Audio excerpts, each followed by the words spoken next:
दामाद की सास पार्ट 1। कावेरी जी के पति का देहांत हुए काफ़ी वक्त हो गया था।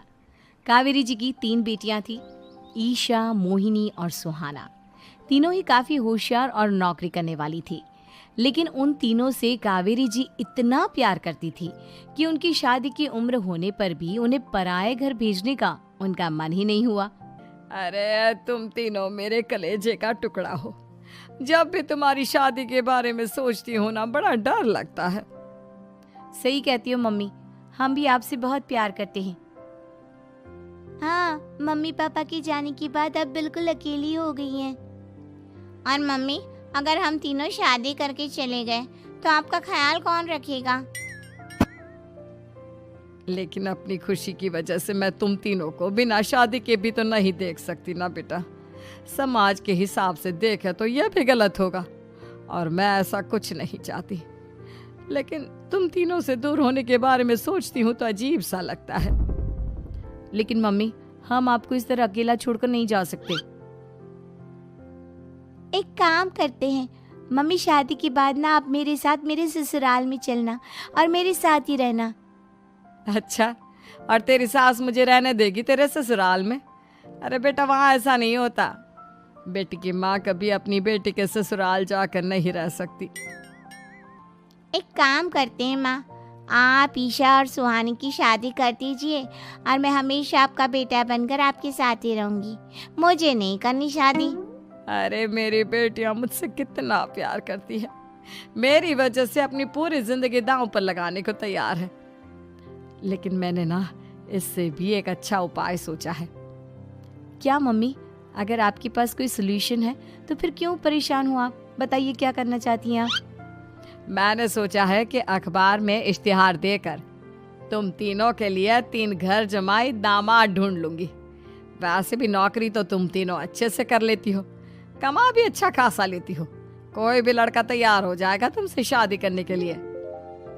अरे मम्मी, ये हुई ना बात। इससे हमें आपसे दूर भी नहीं जाना पड़ेगा और आपको अकेला भी नहीं रहना पड़ेगा।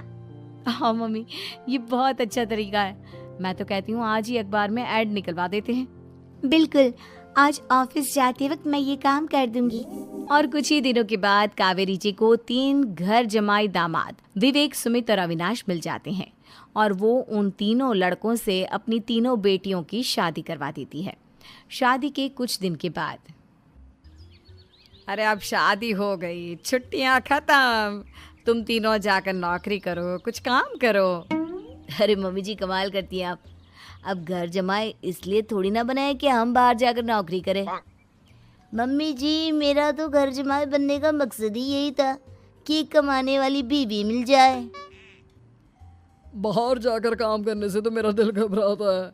घर का कोई काम है तो बता दीजिए मुझे। अगर ऐसी बात है तो शाम का खाना बनाओ।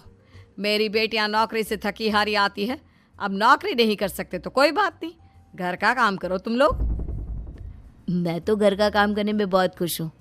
बस ये बाहर धूप में निकलना, रास्ते में जाना, नौकरी करना, ये सब मुझसे नहीं होता। बिल्कुल ठीक कह रहा है सुमित। अरे गर्मी में, बारिश में, सर्दी में घर से निकल कर जाना और उधर बॉस की चिक चिक सुनना, इससे बढ़िया तो यह है कि मैं घर में झाड़ू पोछा कर लूँ। ठीक है, फिर तुम झाड़ू पोछा करना। अविनाश शाम का खाना बनाएगा और विवेक तुम सुबह का नाश्ता और खाना बनाओगे। मेरे तीनों दामाद घर संभालेंगे और बेटियां नौकरी करेंगी। अगले दिन सुबह के वक्त, मम्मी मुझे ऑफिस के लिए देर हो रही है, नाश्ता चाहिए। अरे उस विवेक से कहा तो था कि सुबह का नाश्ता उसे उठकर बनाना है। अभी जाकर देखती हूँ क्या कर रहा है विवेक। अभी तक सोया हुआ है क्या? सुबह के 10 बज गए हैं। सोने दीजिए ना मम्मी जी, क्या हमेशा हिटलर की तरह हाथ में डंडा लेकर खड़ी रहती हैं। मैंने कहा सीधे उठकर खड़े हो जाओ और जाकर नाश्ता बनाओ। लेकिन मम्मी जी, बिस्तर में से निकलते ही कोई नाश्ता कैसे बनाएगा? 2 मिनट, वॉशरूम जाकर आता हूँ। बिल्कुल नहीं, सीधे रसोई में पहुंचो, मेरी बेटी को ऑफिस जाने में देर हो रही है। कुछ देर के बाद, हे भगवान, दोपहर के 12 बजे हैं लेकिन घर इतना गंदा पड़ा है। सुमित से कहा था मैंने समय पर झाड़ू पोछा कर देना। सुमित, कहाँ हो तुम? क्या हुआ मम्मी जी? सुबह की चाय तो पीने दीजिए। आप भी याद करती हैं, चिल्लाती ही रहती है। ये सुबह की चाय है या दोपहर की चाय? अगर तुम 12 बजे उठकर सुबह की चाय पियोगे तो क्या शाम का खाना रात के 3 बजे खाओगे? मम्मी जी चिल्लाइए मत, बताइए बात क्या है? अरे 12 बज चुके हैं, अभी तक झाड़ू पोछा नहीं हुआ। घर में देखो कितनी गंदगी है। अच्छा, तो आप इसलिए परेशान हैं। वो क्या है ना मम्मी जी, आज मेरे हाथ में दर्द हो रहा है। रात को उल्टी करवट से सो गया था, हाथ हिलाया भी नहीं जा रहा। कौन से हाथ में दर्द है दामाद जी? इस सीधे हाथ में मम्मी जी, हाथ हिल भी नहीं रहा है। विवेक, सुन लिया तुमने? सुमित के हाथ में इतना दर्द है कि बेचारे का हाथ भी नहीं हिल रहा। आज तो ये खाना भी नहीं खा पाएगा, तो एक जन का खाना कम ही बनाना। ठीक है मम्मी जी। अरे नहीं मम्मी जी, मेरे कहने का मतलब वो नहीं था। मेरा मतलब है खाना तो खाऊंगा ना। अरे लेकिन कैसे? हाथ तो हिल भी नहीं रहा है। अरे मम्मी जी, आपको ना किसी जेल में जेलर होना चाहिए था। बेकार में हमारी सास बनकर जिंदगी खराब कर रही हैं। अरे लगाता हूँ पोछा। एक बेचारा घर जमाई और कर भी क्या सकता है। शाम को जब ईशा, सुहाना और मोहिनी ऑफिस से लौट कर आती हैं। मम्मी, शाम के खाने में क्या बना है? अब ये तो तेरे पति को ही मालूम होगा ना बेटा, उसने ही खाने की जिम्मेदारी ली थी।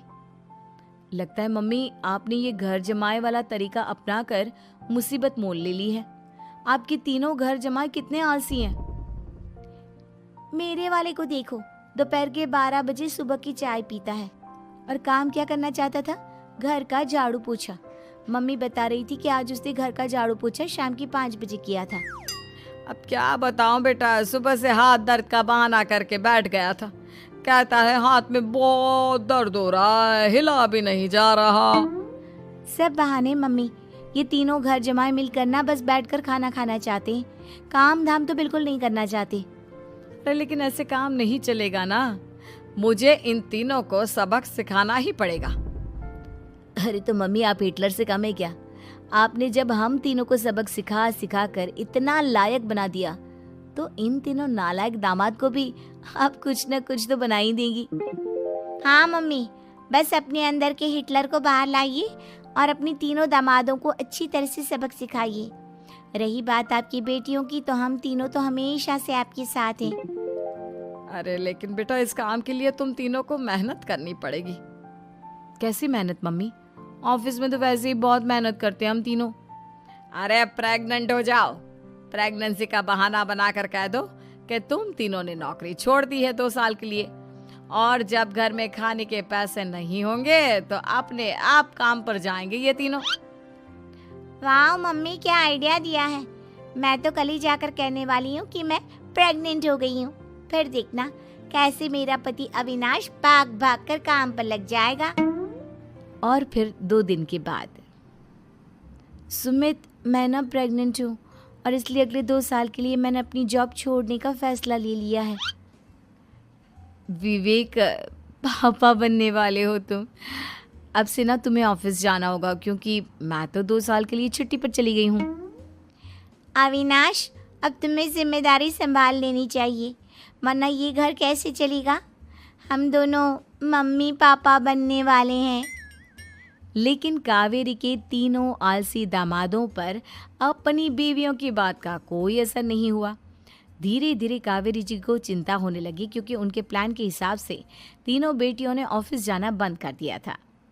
आखिर क्या तरीका अपनाएंगी कावेरी अपने आलसी दामादों को काम करना सिखाने के लिए? जानने के लिए सुनिए इस कहानी का पार्ट 2।